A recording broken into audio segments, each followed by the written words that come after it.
Hello friends, आज हम लोग बात करेंगे टीटीके हेल्थ केयर के बारे में। इसके फार्मा बिजनेस में मानव और पशु दोनों के लिए प्रोडक्शन शामिल है। कंपनी एलोपैथिक और हर्बल दोनों तरह के फार्मास्यूटिकल फॉर्मुलेशन में काम करती है। कंपनी का brand Woodward's gripe water दुनिया भर में सबसे पुराने एफएमसीजी ब्रांडों में से एक है और साथ ही भारतीय कॉलिक बाजार में मार्केट लीडर है। कंज्यूमर प्रोडक्शन डिस्ट्रीब्यूशन बिजनेस में 28% का रेवेन्यू है। कंपनी भारत में पापड़ बिजनेस में बड़े निर्माताओं में से एक है। इसमें इसका रेवेन्यू 16% का है। कंपनी सुरक्षात्मक उपकरण बिजनेस में भी प्रमुख खिलाड़ियों में से एक है। इसमें इसका रेवेन्यू 15% का है। ऑर्थोपेडिक डिवीज़न और हार्ट वॉल्व डिवीज़न से 4% का रेवेन्यू आता है। इसका मार्केट कैप 1423 करोड़ है। इसका सेक्टर पी 27.3 है, जबकि स्टॉक पी 2.25 है। स्टॉक पी के अकॉर्डिंग यह स्टॉक काफ़ी सस्ता नज़र आ रहा है। ROCE 14.6% है, जो कि एक स्टैंडर्ड ROCE रेशियो 20% से कम है। रिजर्व्स 914 करोड़ है। डेट 23.6 करोड़ है। इसके against free cash flow 41.1 crore है, इसलिए इसको हम लोग डेट फ्री ही कंसिडर करेंगे। सितंबर 21 के प्रॉफिट के कंपैरिजन में सितंबर 22 के प्रॉफिट में 10% की कमी आई है। जून 22 के प्रॉफिट के कंपैरिजन में सितंबर 22 के प्रॉफिट में 98% की कमी आई है। इसका एनुअल नेट प्रॉफिट 41.6 करोड़ है। इस कंपनी ने अपने होल्डिंग में से कोई भी शेयर प्लेज या गिरवी नहीं रखा है। इसका करंट प्राइस 1007 है, जबकि बुक वैल्यू 657 है। बुक वैल्यू के अकॉर्डिंग देखें तो यह स्टॉक महंगा नज़र आ रहा है। ROE 15% हो तो अच्छा माना जाता है, मगर यहाँ पर इसका ROE 12.6% है, जो कि एक स्टैंडर्ड ROE से कम है। EPS जितना ज़्यादा हो उतना अच्छा माना जाता है।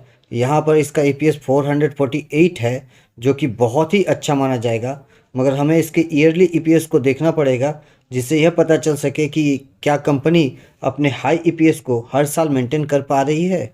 इसके पिछले 5 ईयर्स का EPS देखें तो 2018 में 12, 2019 में 17, 20 में 8, 21 में 32 और 22 में 29 है।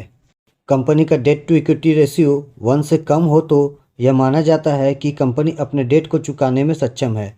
यहाँ पर इसका डेट टू इक्विटी रेशियो 0.03 है, जो कि 1 से बहुत कम है, इसलिए इसको हम लोग डेट फ्री ही कंसिडर करेंगे। PEG रेशियो 1 से कम हो तो यह माना जाता है कि कंपनी का वैल्यूएशन अभी सस्ता है। यहाँ पे इसका PEG रेशियो देखें तो 0.13 है, जो कि 1 से काफ़ी कम है, इसलिए हम लोग इसको मान सकते हैं कि यह स्टॉक अभी काफ़ी सस्ते वैल्यूएशन पे मिल रहा है। इसका OPM 3% है, जो कि बहुत कम है। OPM का मतलब अगर कंपनी ₹100 का सेल करती है तो उसमें इसका प्रॉफिट ₹3 का होता है। इसका ईयर हाई 1125 है, ईयर लो 622 है। डिविडेंड यील्ड 0.99% है, जो कि बहुत कम है। फेस वैल्यू 10 है।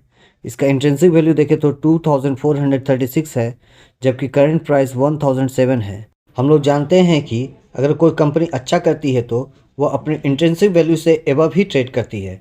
तो अगर यह कंपनी अपने इंट्रिंसिक वैल्यू के पास जाती है तो यहाँ से हमें 2.5 गुना प्रॉफिट बनाने का मौका मिल सकता है। इसका वॉल्यूम 7000 है, जो कि इस मंथ के हाईएस्ट वॉल्यूम 21000 से कम है।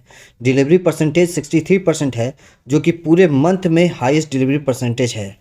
इसका रेवेन्यू लगातार 5 ईयर्स से 600 करोड़ के पास ही बना हुआ है। इसका नेट प्रॉफिट 5 ईयर्स में कुछ भी नहीं बढ़ा है। 2018 में 18 करोड़ था और 2022 में भी 18 करोड़ ही है। इसने 2022 में 10 रुपीज़ का डिविडेंड दिया है। अभी तक कोई बोनस नहीं दिया है, ना ही कोई स्प्लिट दिया है। Compound sales growth in 10 years 5% है। Compound profit growth in 10 years 10% है। CAGR in 10 years 6%। Return on equity in 10 years 12%। इसका टेक्निकल देखें तो 1010 के एबव ये पूरी तरह से बुलिश हो जाएगा। इसका क्वालिटी गुड है। 160 कंपनीज में रैंक 51। इसका वैल्यूएशन चेक करें तो इसका वेरी अट्रैक्टिव प्राइस 2502 है, वहीं अट्रैक्टिव प्राइस 2512 है। इसका फाइनेंशियल नेगेटिव है, पॉजिटिव स्कोर +1, नेगेटिव स्कोर -17। अब हम लोग इसके मूविंग एवरेज के बारे में बात करेंगे। चाहे ट्रेडर्स हो चाहे इन्वेस्टर्स हो, सभी के लिए मूविंग एवरेज काफ़ी इंपॉर्टेंट होता है।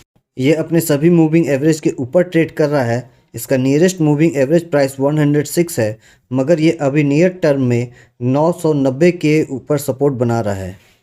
अब इसका 10 ईयर्स में प्रॉफिट चेक करें तो 3 ईयर्स में 98% का प्रॉफिट, 5 ईयर्स में 21% का प्रॉफिट, 10 ईयर्स में 80% का प्रॉफिट दिया है। यह एक लो बीटा स्टॉक है। Low beta stock generally market के कंपैरिजन में कम गिर सकते हैं और कम बढ़ सकते हैं।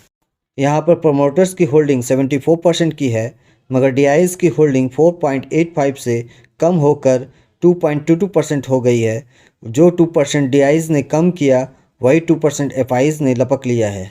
इस चैनल पर डिस्कस किए गए किसी भी स्टॉक पर हमारे द्वारा कोई बाय या सेल रिकमेंडेशन नहीं होता है। काइंडली इन्वेस्टमेंट करने से पहले खुद की रिसर्च जरूर कर लें। अगर आप अभी तक हमारे साथ बने हुए हैं तो आप हमारे लिए बहुत खास हैं। तो हम हमारे चैनल की ओर से आपको पूरे दिल से धन्यवाद करते हैं और ये आशा करते हैं कि आपका साथ हमेशा यूं ही हमारे साथ बना रहेगा। धन्यवाद।